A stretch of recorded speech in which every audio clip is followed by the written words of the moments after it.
Hey, folks, welcome to the Alliance Pro Wrestling Network podcast. I am your host, Lewis Carlin. We're heard right here on the Alliance Pro Wrestling Network. If you like what you see, if you like the content, if you're enjoying the channel, please, if you don't already subscribe, please consider hitting that subscribe button.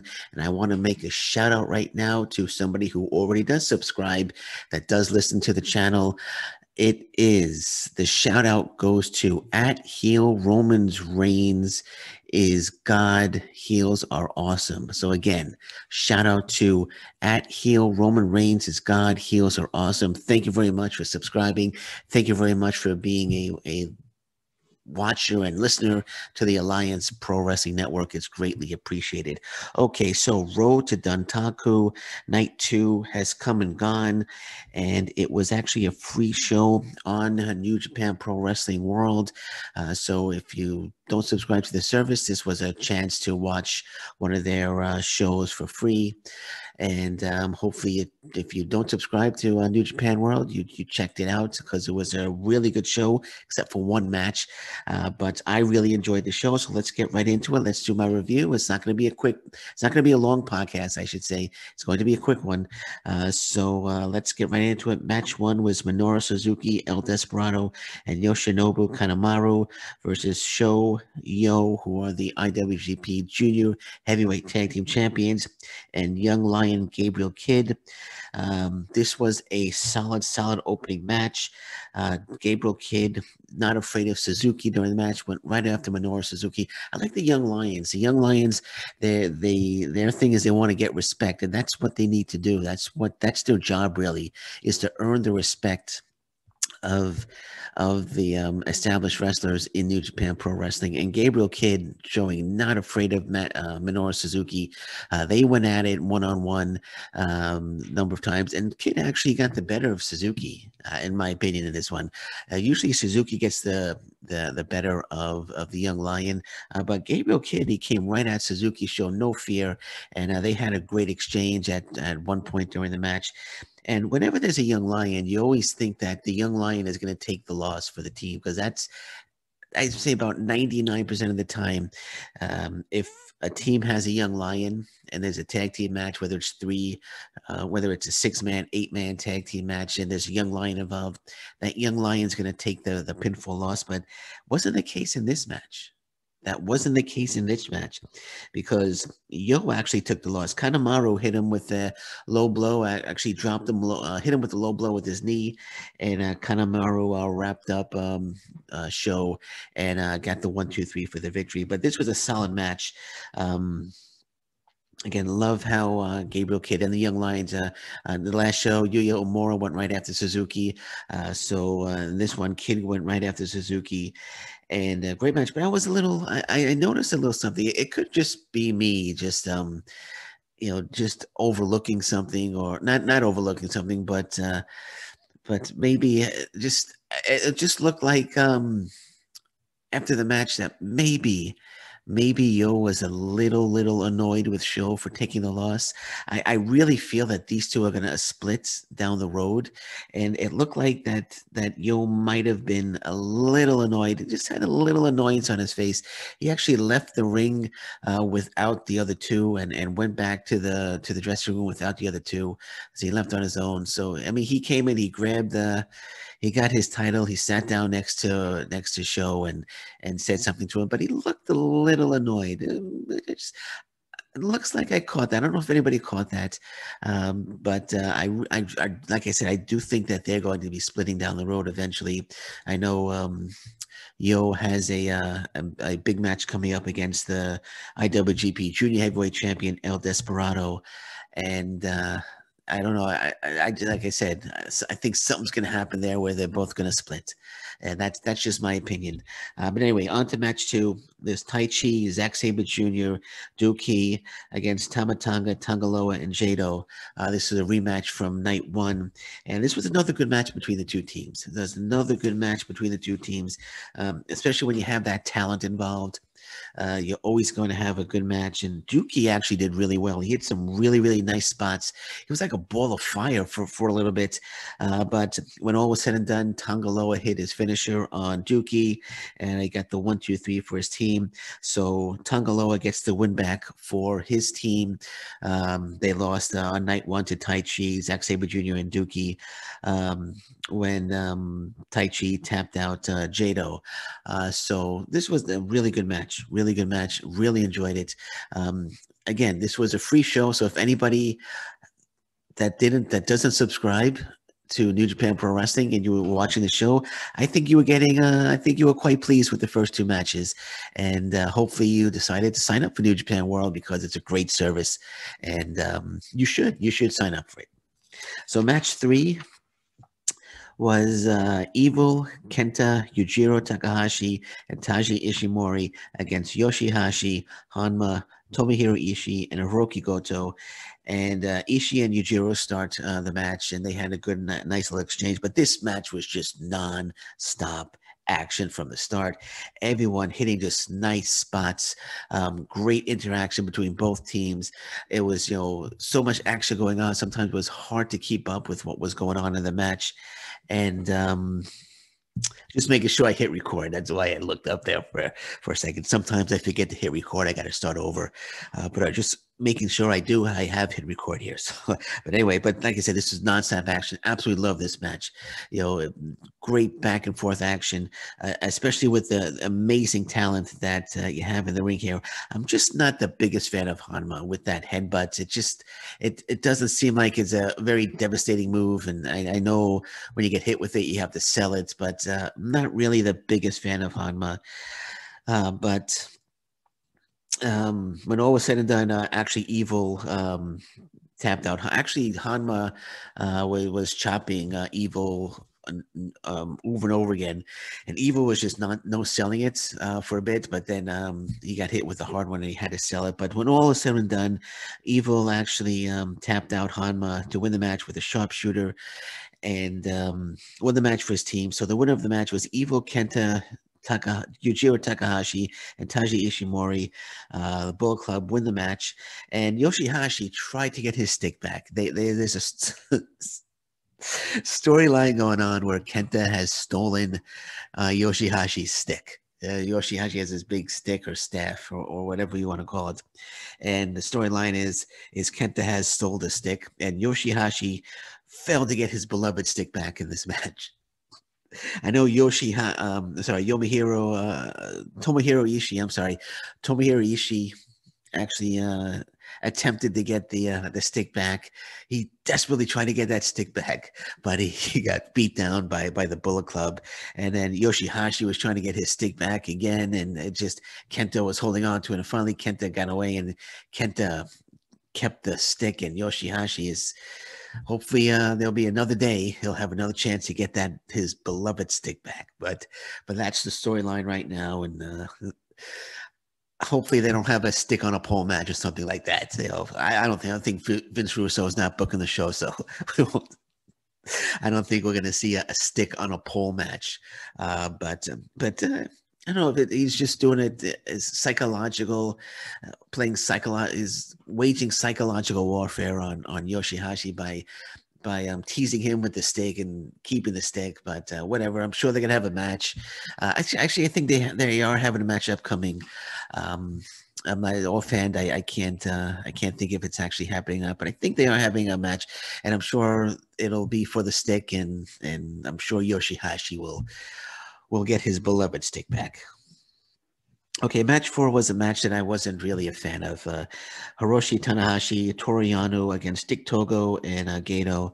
Not the biggest. I know people might get a little upset by hearing this, but I'm not the biggest Toru Yano fan. His shtick is the same thing every match. He yells, he screams, he pulls the turnbuckle pad off. This time he pulled off 2 turnbuckle pads. So I'm not the biggest. I know he's there for comedy relief, but I think the shtick is getting old. It's not very, to me anyway, it's not very entertaining anymore. And then you have Dick Togo and Gato, who are basically managers in the match here. Hiroshi Tanahashi is the never openweight champion. It would have been better if Jay White was involved in this match. I know Jay White and Tanahashi are going to have an upcoming match for the never openweight title, but match was okay. Like I said, nothing special. Let's just get to the finish. Just get to the finish. Toru Yano has the hood. He tries to get the hood on Gato, or either Gato or Dick Togo, and the lights go out, and they were out for a bit. And when the lights came back on, Evil standing outside the ring. Actually, I'm sorry. He actually got the hood on Gato, and it was when he put the hood on Gato. He put this black hood on Gato. That's his new thing now with the black hood. The lights went out, and Evil standing outside the ring, and Yano is knocked out, and Gato with the hood is lying on top of Toru Yano, and the referee counts to 3, and Dick Togo and Gato win the match, and then Evil comes in post-match and attacks Yano. Now they have a match coming up. Whoops, I just hit the microphone. They have a match coming up, talking about Evil and Toru Yano, that has some strange stipulations. I'm just going to read the stipulations here.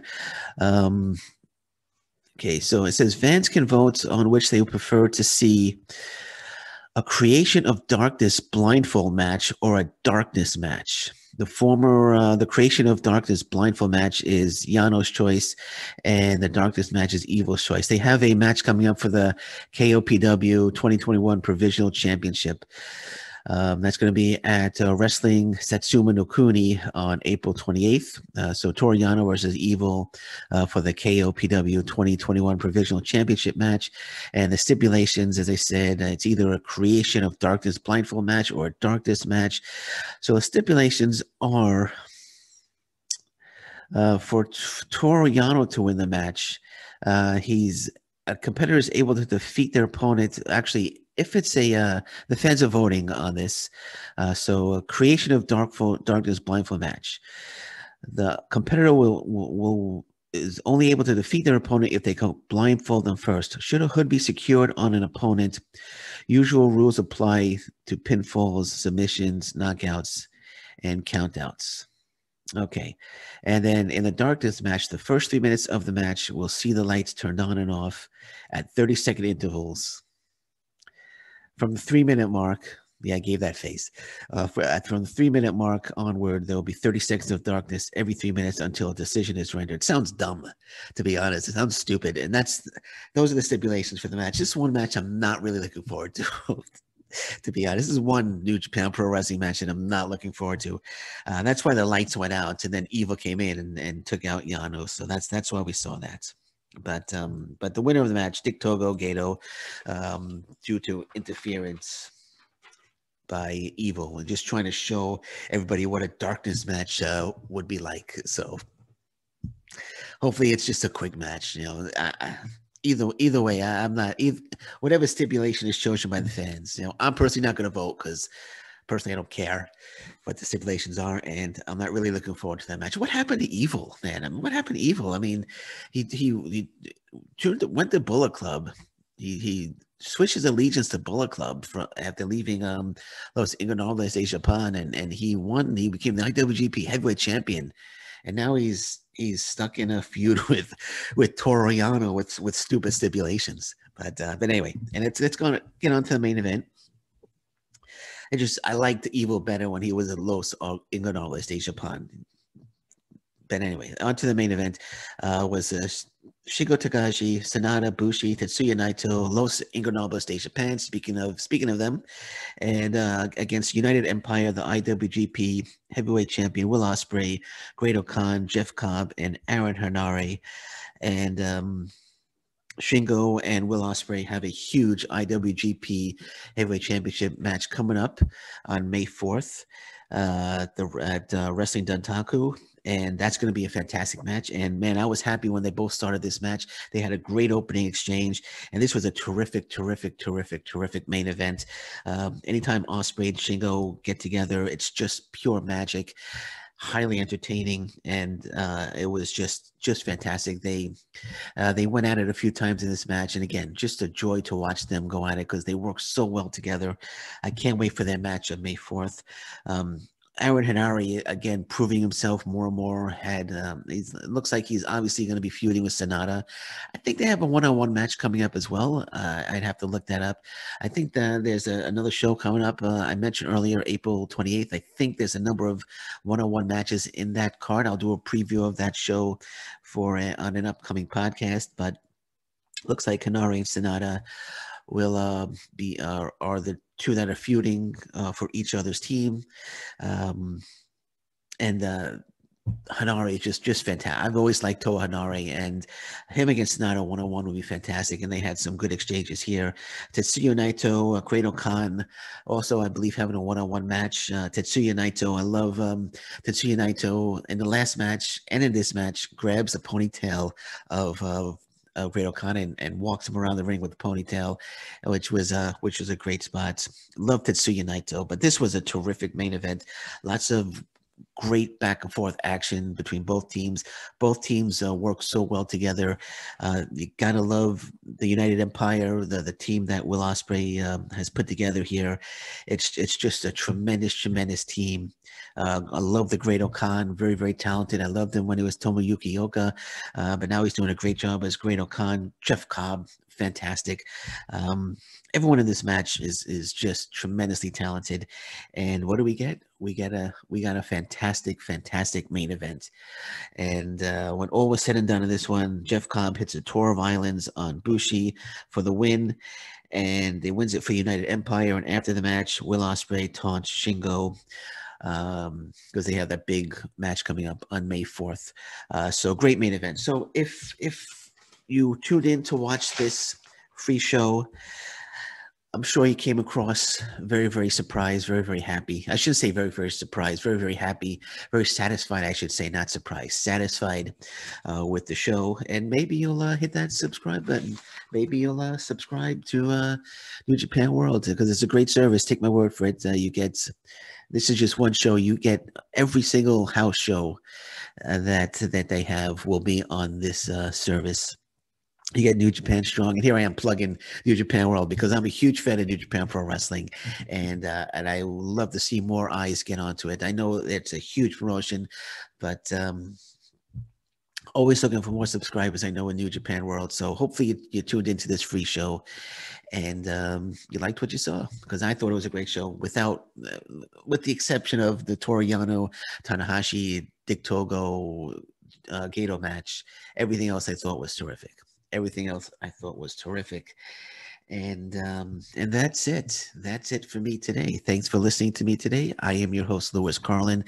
The Alliance Pro Wrestling Network is where we're at. This is the Alliance Pro Wrestling Network podcast.